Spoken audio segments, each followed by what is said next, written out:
ஆனா இதுகள் சங்கட பிரச்சனைக்காக தான் நிற்கிறீங்க.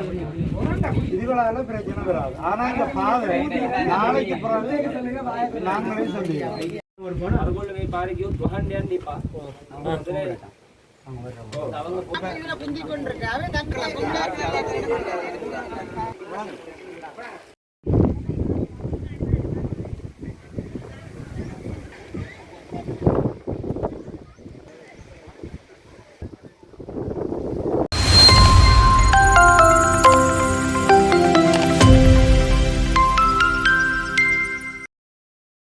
ஓகேயா?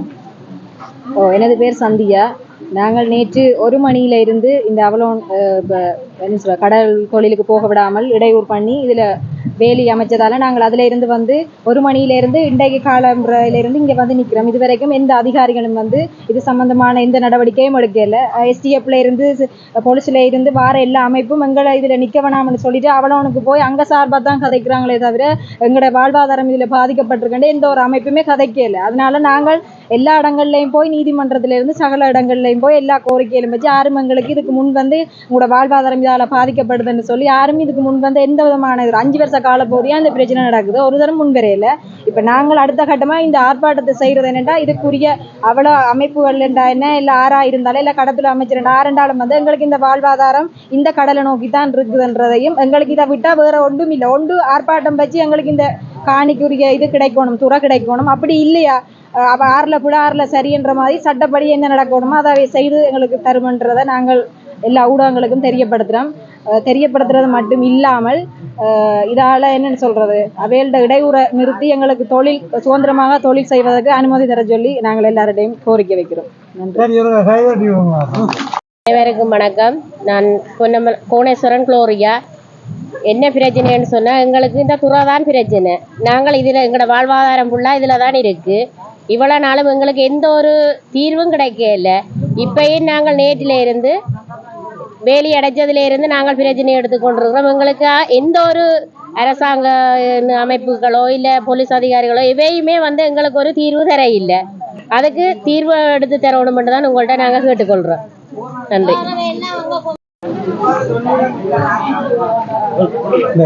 தியோக நகர் கிராமம் என்பது கிட்டத்தட்ட 51 வருடங்களுக்கு முதல் உருவாக்கப்பட்டது. இதில் வந்து கிட்டத்தட்ட 175 குடும்பங்களுக்கு மேலே குடியிருக்கணும். இவர்களின் பிரதானமான தொழில் கடல் தொழில்.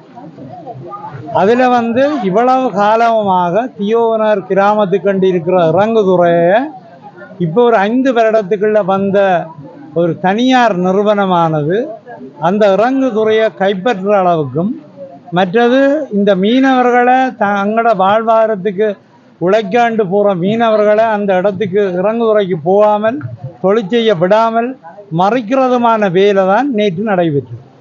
அதாவது அந்த வீதியை மறைச்சு அடைச்சு அந்த கல்லுகள் போட்டு அந்த பாதைக்கு போக விடாமல் படகுகள் கடற்கரையில் மீனவர்கள் இந்த அவியல் மறைச்சு அடைச்சு அதுக்கு இஞ்சால் இப்படி ஒரு கேவலமான ஒரு செயல்பாட்டை இந்த நிறுவனம் செய்து கொண்டிருக்க இங்கே அரசாங்க அதிகாரிகள் என்று சொல்லக்கூடியவர்கள் இதை வேடிக்கை பார்த்து கொண்டிருக்கிற நிலைமை தான் இங்கே வருது. இது நான் சொல்கிற அவ்வளவும் உண்மை என்பதை நீங்கள் யாராவது இங்கே வந்து பார்த்து உணர்ந்து கொள்ளுங்க. இந்த மக்கள் பல தடவை போலீஸ் நிலையத்துக்கு போயிருக்கிறார்கள், பல தடவை இந்த பிரச்சனையால் நீதிமன்றத்துக்கு கூட போயிருக்கிறார்கள். இப்படியே போய் இது இப்படி அந்த மக்கள் குறவர்ற அளவுக்குரிய மாதிரி தான் இருக்கே ஒழிய இதுகளுக்கான தீர்வு இன்னும் கிடைக்கவில்லை. அப்போ அதால் நேற்று சம்பவத்தில் உடனே ஊர் மக்கள் அவ்வளோ பேரும் திரண்டு அவர்கள் அத்துமீறி அடைச்ச வேலிகளை பிடுங்கி போட்டு இன்றைக்கு இந்த இதிலேயே இருக்கணும். இரவு தொடக்கம் இதிலேயே இருக்கணும். அப்போ இதுக்கு உரியவர்கள் இப்போ மாவட்ட செயலாளர் GA உண்மையில் நான் அன்றைக்குன்னு சொன்னான், அவருக்குத்தான் இந்த மாவட்டம் பொறுப்பு. இந்த மக்கள் ஒரு கிராமம் அப்படியே வந்து ரோட்டில் இருக்குது.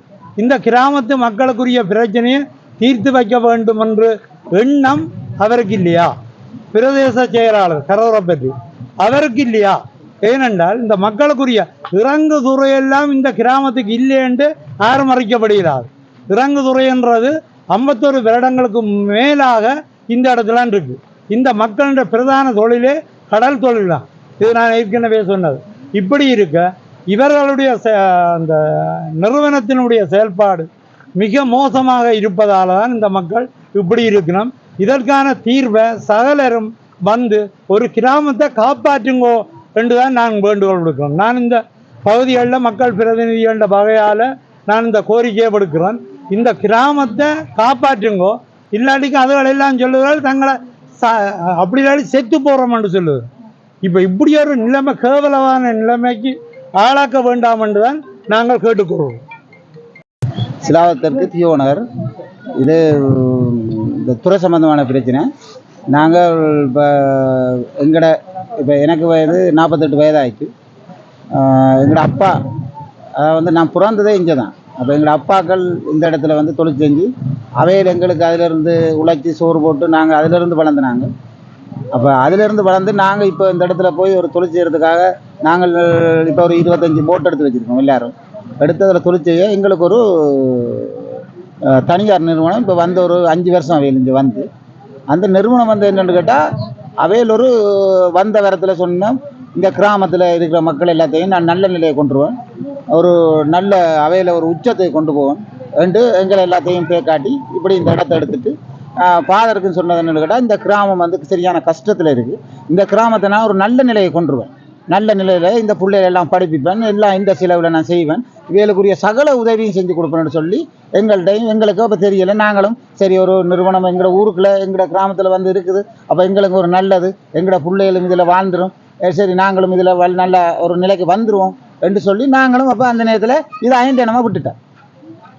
அப்போ அவையில் காலப்போக்கில் 1 வருஷம் 2 வருஷம் 3 வருஷம் ஆக எங்களை மக்களோட எதிர்ப்பும், எங்களை மக்கள் அங்கே போனால் நாயை ஊசி காட்டுறதும், அதில் போராக்களுக்கு அடிக்கிறதும், இப்படி துன்புறுத்துகிற வேலையாக இருந்தது. அப்போ நாங்கள் அதையும் தாங்கி கொண்டு அவ்வளோ காலமும் சரி இவ செய்யணும், சரி இதை செய்யணும், அதை நாங்கள் போய் கேட்குறது என்னென்ன இப்படின்னு கேட்டு கதைச்சா இப்படி கதை கேட்க அவையில் என்ன சொல்லணும்னுட்டா இது பிரச்சனை இல்லை, நாங்கள் எல்லாம் சமாளிச்சிடுவோம், நாங்கள் இது ஒரு பிரச்சனை இல்லை, இதில் வார லாபங்கள், இதில் இந்த ஹோட்டல் திறந்து இதில் வார லாபம் முழுக்க இந்த தியோனூர் மக்களுக்காக தான் செய்கிறோம், இந்த தியோனூர் மக்களுக்கு நல்ல நிலையை கொண்டுருவோம், இந்த கிராமத்தை ஒரு வெளிச்சமாக்கிடுவோம், இதை ஒரு வெளி உலகத்துக்கு காட்டுவோம்னு சொல்லி இவர் சொன்னேன். அப்போ நாங்களும் இதை நம்பி சரி நாங்கள்லாம் இவ்வளோ கஷ்டப்படுறோம், எங்களோட பிள்ளைகளாவது நல்லா இருக்க போதுகள், நல்லா இருக்குமென்று நாங்களும் நம்பிட்டோம். 4 வருஷம் ஆயிடுச்சு. 4 வருஷம் ஆயினதுக்கு பிறகு இவையோட கெடுபிடி ஒரு வித்தியாசமா இருக்கு. இவையில நடவடிக்கைகளும் இவையோட வேலை திட்டங்களும், எங்களை ஆக்களை வேலைக்கு போனா அவையில் அங்கே ஒரு புறக்கணிச்சு வேலைகள் காட்டுறதும், ஒரு வேலைகள் செய்யல ஒரு வித்தியாசமா செயல்படுறதும். அப்போ எங்களை ஆக்கள் ஒரு தொழில்கள் அதுகளுக்கு ஈடுபாடு இல்லை. இப்போ நாங்கள் நாளுக்கு நாள் என்ன செய்வோம், இன்றைக்கு 10 இருக்கிறதுனால 20 ஆகும், 20 இருக்கிற 50 ஆகும். அப்போ நாங்கள் பெருமிச்சு கொண்டு ஒவ்வொரு தொழிலை செஞ்சு கொண்டு போக 5வது வருஷம் வந்தோன்னா இப்போ நாங்கள் சரி என்று இப்படி செஞ்சு கொண்டு இருக்கோம். இப்போ அவையில் என்ன செய்யணும்னு கேட்டால் ஏறக்கிண்டே இல்லாது, கடற்கரை நண்டு பிடிக்க இல்லாது, ஒரு தம்பா பீச் வேலை சரி பிள்ளைகள் பசி கறி இல்லைப்பாண்டான்னு நில் இருந்தால் பாருன்ட்டு நாங்கள் எங்கள் அப்பா என்ன செய்வார், முந்தி டக்கு வயதுக்கு தோளில் போட்டு அந்த அம்மா சொல்லுவார் வெங்காயம் பச்சை மிளகாலாம் வெட்டி வை, நாங்கள் ஓடி போய் இந்த 2 மீனை வீசிக்கிட்டு வரேன். அப்போ டக்குன்னு வந்தோம், அப்போ இதில் போய் 4 மீனை வீசிக்கிட்டு டக்குன்னு நாங்கள் போய் அம்மா வந்தோடனே நம்மளை கொண்டு வெட்டி எங்களுக்கு 2 மணியோ 1 மணிக்கு சாப்பாடு கிடைக்கும், அப்போ சாப்பிடுவோம். அவ்வளோ சந்தோஷத்தில் நாங்கள் சந்தோஷமாக வாழ்ந்தோம். இந்த தனியார் ஹோட்டல் இங்கே வந்தது, இப்போ வந்ததோட எங்களுக்கு பிடிச்ச சனியன் மாதிரி எங்களை மீன் வீசி சாப்பிட இயலாது, நண்டு பிடிச்சி சாப்பிட இயலாது, ஏரல் கிண்டி சாப்பிட இயலாது, கடத்தொழிலுக்கு போக இயலாது, ஒரு போட்டை கொண்டு கரையிலுக்கு இயலாது, அந்த போட்டில் மீன் பட்டா வலை தட்ட இயலாது, ஒரு கொட்டில் போட்டு வலை தட்டுவோம்னு சொன்னால் அதுக்கு இயலாது. அப்போ நாங்கள் இங்கேயே பிறந்து இங்கேயே வளர்ந்து இந்த கிராமத்தில் வாழ்கிற நாங்கள் எங்களுக்கு இந்த உரிமை இல்லைன்னா அதை நாங்கள் எங்கே போய் செய்கிறது?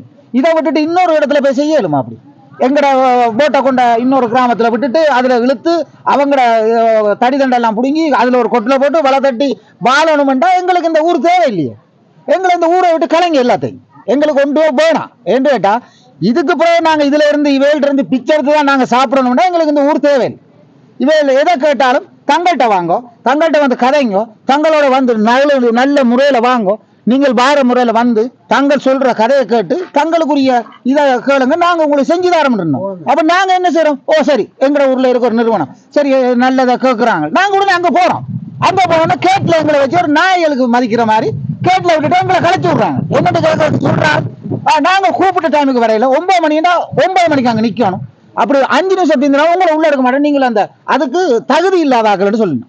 அப்போ இப்போ நாங்கள் தனியாக போகிறோம்னா நான் 9 மணிக்கு போவோம்.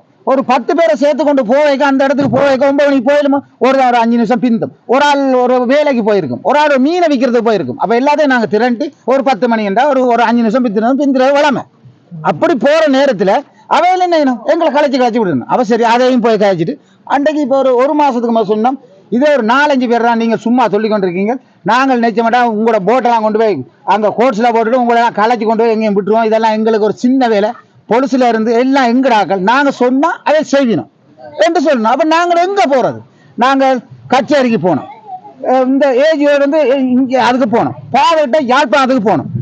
அப்போ நாங்களும் போகாத இடங்கள்ல முழு திணைக்களத்தை கூப்பிடணும். அமைச்சர் அதாவது மீன்பிடி அமைச்சரை இங்கேருந்து போய் சந்திக்க நாளைக்கு தான் அவரை ஒரு 4 தடவை சந்திச்சிருப்போம். கடைசி அவரை அத்தியனம் கொடுத்து அவரை கூட்டிக்கொண்டு தான் கடற்கரைக்கு நேராக கொண்டு வந்து கடற்கரையை காட்டணும். காட்டியும் அதுக்கு பிறகு ஒரு தீர்வு இல்லை. அவர் சொன்னார் சரி நான் ஒரு யாழ்ப்பாணத்துக்கு போறேன், யாழ்ப்பாணத்துக்கு எங்களை கூட்டிக்கொண்டு போனார். அங்கேயும் போய் கதைச்சோம், அங்கேயும் போய் எல்லாம் செஞ்சோம், அங்கேயும் சரி வரும். நாங்களே போகாத இடம் இல்லை. எங்களுக்கு எங்களோட வாழ்வாரத்தை பாதிக்கிறது. எங்களோட வாழ்வாரம் வந்து கடல்ல தொழிற்செஞ்சு அதுல பிடிக்கிற மீனை எடுத்து அதை கொண்ட சந்தைப்படுத்தினா தான் எங்களோட வாழ்வாரம். இது இல்லையோ அதை விட எங்களுக்கு இந்த ஊரும் வேணாம், எல்லாத்தையும் அவனுக்கே கொடுங்க. அவையில கொடுத்துட்டு அவையில இதுல இருந்து ஹோட்டலை போட்டுக்கொண்டு அவையில தனியா ஆட்சியை புரிஞ்சு கொண்டு இருக்கட்டும். எங்களுக்கு தேவையில்லை, எங்களெல்லாம் அனுப்பிடுங்க, எங்கேயா கொண்ட எங்கேயும் ஏற்றி கொண்ட பறிச்சுடுங்க, நாங்கள் எங்க கிடக்குறோம், எங்களுக்கு தேவையில்லை. ஏண்டா நாங்கள் ஒரு என்ட்ரி போடுறோம், எங்க போவோம், போலீஸ் ஸ்டேஷனுக்கு தான் போறோம். ஆனா போலீஸ் ஸ்டேஷனுக்கு போனா அவையில் சொல்றதை கேட்கணும், நாங்க சொல்றதை எங்களை போனோம்னா நீ ஏன்டா கதைக்கிறான் நாங்க பேசாம இருக்கிறோம். அவையில் சொல்றதை சொல்லுங்க கேட்கணும். அப்ப நாங்கள் இங்க இருந்த அமைப்புல எத்தனையோ தூரம் போயிட்டோம். ஏதோ ஒரு சின்ன விஷயம் இவரோட கலைச்சா உடனே எங்களை கொண்டு போய் போலீஸ்ல கொடுத்துருந்தோம். நாங்க போலீஸுக்கு நாங்க இதுவரைக்கும் போகாத நாள் இல்லை, சந்திக்காத நேரம், எந்த நேரம் போறோம். நாங்க எனக்கு கையும் இல்லை, இந்த கை போனதை இந்த கடற்கரையில தான். அப்ப நான் என்ன போய் ஒரு பிள்ளைகள் கேட்டுதான் அப்பா அந்த மஞ்சள் நண்டு அடிச்சு கொண்டு வாங்க. அப்ப நான் என்ன இந்த நண்டு பிடிப்ப வந்துட்டு ஒரு 7 மணிக்கு இங்க இருந்து சைக்கிளை கொண்டு போய் கடற்கரையில விட்டுட்டு நண்டு பிடிக்கிற போறோம். அந்த நண்டு இந்த நண்டு கடற்கரையில இருந்து அவரோட ஹோட்டல்ல போச்சான். அவ இந்த நண்டு கடற்கரையில நண்டு இங்க இருந்து 200 மீட்டர் போய் அவரோட கொட்டில போய் நான் நண்டு பிடிச்சேன். அந்த நண்டு எங்கேயா இது வரைக்கும் அவன் இங்க வருது அப்படின்னா எங்க வீட்டுக்கெல்லாம் அந்த நண்டு வருமே, நாங்க இங்க வச்சா பிடிச்சிருவோம். அந்த நண்டு 7 மணிக்கு பிறகுதான் கடல்ல இருந்து மேலே ஏறும். அப்ப அந்த டைமுக்கு தான் அந்த நண்டை பிடிக்கலாம். அதை பிடிச்சிக்கணும் வந்தானே என்ன பிடிச்சாச்சு, பிடிச்சி இதில் வச்சு அரெஸ்ட் பண்ணி வச்சு என்ன பிரச்சனை. அப்போ சேராக சொன்னேன் இல்லை அவரை விடுவோம் பிரச்சனை இல்லைன்னு சொல்ல, அதுல இருந்து உள்ளுக்கு இருந்த கேஸ் சொல்றார் என்னட்டு நீ விடுவாய், அவர் ஏதோ வேற ஒரு கேஸ் போடு, ஏதாவது ஒரு கேஸை போட்டு அவரை கொண்டு அட என்று சொல்லி என்ன கொண்ட இன்னொரு ஆள் வந்தது என்ன கொண்டு அடைச்சாச்சு. அடைச்சி வச்சா அப்ப நான் உள்ளுக்கு ஜெயிலில் இருக்கிறேன், இருந்திருந்தா என் சைக்கிளையும் பறிச்சு வச்சிருக்கேன், எல்லாத்தையும் பறிவு கொடுத்துட்டேன். அது கேஸ் போட்டிருக்கீங்க என்னன்னு கேட்டா நான் ஒரு சந்தேகம் ஆகிறேன். நான் இங்கதான் பிறந்தனா, இங்கதான் வளர்ந்தனா, என் இடம் இதுதான், என் கை கொடுத்தது இங்கதான், எல்லாம் இங்கதான், நான் போற தொல்லுக்கு இங்கதான். ஆனா நான் சந்தேக நபரா இருக்கிறேன் என்று கேஸ் போட்டு என்ன அடுத்த நாள் புனையில, அதுவும் புனையில விட இல்லை, அவர்கிட்ட நாங்க மன்னிப்பு கேட்டு இங்க இருந்து மனுஷிய என்ற வீட்டுக்காரி போய் அவர்கிட்ட மன்னிப்பு கேட்டா தான் விடுவேன்னு சொல்லி அவர் போய் மன்னிப்பு கேட்டு அதுக்கு பிறகு என்ன 3 மணிக்கு விடுதலை செஞ்சது. அப்படி நாங்க வாழ்றோம். ஏன்னு கேட்டா நாங்க ஆடிட்டு எங்களுக்காக எங்களோட மக்களுக்காக ஒரு தருமே ஒரு இதுக்கும் உதவி இல்லை. அவையில் என்ன சொல்லணுமோ அதை செய்யணும். பிரதேச சபைக்கு போனா அம்மா அவங்க சொன்ன போனோன்னு டக்குன்னு நாங்க போனதுன்னா என்ன நீங்க இப்படி கேட்குறீங்க, உங்களுக்கு எது சொன்னாலும் விளங்காது, அடம் பிடிச்சு கொண்டு நிற்கிறீங்கன்றா. நாங்க சொன்னோம் இல்லம்மா அடம் பிடிக்கலம்மா, எங்கட துறையை தாமா கேட்கிறோம், வேற இடம் கேட்கல, நாங்க வேற இடத்துக்கு போயிடலான்டாலும் அவையில் சொல்ற மாதிரி தான் அவையும் செய்யணும். அப்ப இங்க இருந்து ஏதோ ஒரு அனுமதி எடுப்போம். பிரதேச சபை எங்க போனாலும் இது சம்பந்தமா நாங்க போனா எந்த அனுமதியும் இன்னும் எடுக்கல. ஏன்னு கேட்டா எல்லாம் அவைகளுக்கு தான் சாதகமா இருக்கு. அவையில எதை கேட்டாங்க அவ்வளவு அதுதான் அவ்வளவுக்கு சாதம், நாங்கள் எதிராக போயில்லை என்று சொல்லி எங்களை இப்படியே கலைச்சி விடணும். அப்ப எங்களுக்கு ஒரு தீர்வு வேணும். எங்களுக்கு எங்கட கிராம ஜிஎஸ் உட்பட்ட பிரதேசத்துக்குள்ளே எங்களுக்கு துறை வேணும், எங்களுக்கு இந்த ரோட்டு வேணும். நாங்க இதால போய் தொழிலுக்கு போகணும். நாங்க இங்க இருந்து இன்னொரு துறையில போய் தொழில் செய்ய எங்களுக்கு இயலாது. நாங்க இன்னொரு துறையில போய் இன்ஜினை வச்சுட்டோம், நாங்க இங்க இருந்து போய் கடல்ல போய் மீன் பிடிச்சிட்டு வந்து இன்னொரு தனை கூப்பிட்டு தட்டுறதெல்லாம் இயலாது. எங்கட வீட்டுக்காரர் எங்கட பிள்ளைகள் வந்து எங்கட கடற்கரையில வச்சு தட்டோம். இதான் எங்களுக்கு துறை வேணும். எங்களுக்கு துறையை தந்துட்டு நீங்க ஏதாவது செய்யுங்க. எங்களுக்கு நீங்கள் எந்த உதவி யாரும் எங்களுக்கு தேவையில்லை, உதவியும் வேணாம். எந்த நிறுவனமோ அவையில் எங்களுக்கு உதவி செஞ்சு தரேன், எங்களுக்கு வள தரேன், போட்டு தரேன், ஒன்றும் வேணாம். எங்களுக்கு முதல் துறை எடுத்தாங்க, அதுக்கு பிறகு நாங்களே எடுத்துக்கொள்வோம். எங்களுக்கு துறை வேணும், எங்களுக்கு துறை எங்களை ரோட்டும் எங்களுக்கு வேணும். இது முக்கியம். இதை எங்களுக்கு செஞ்சு தாங்க.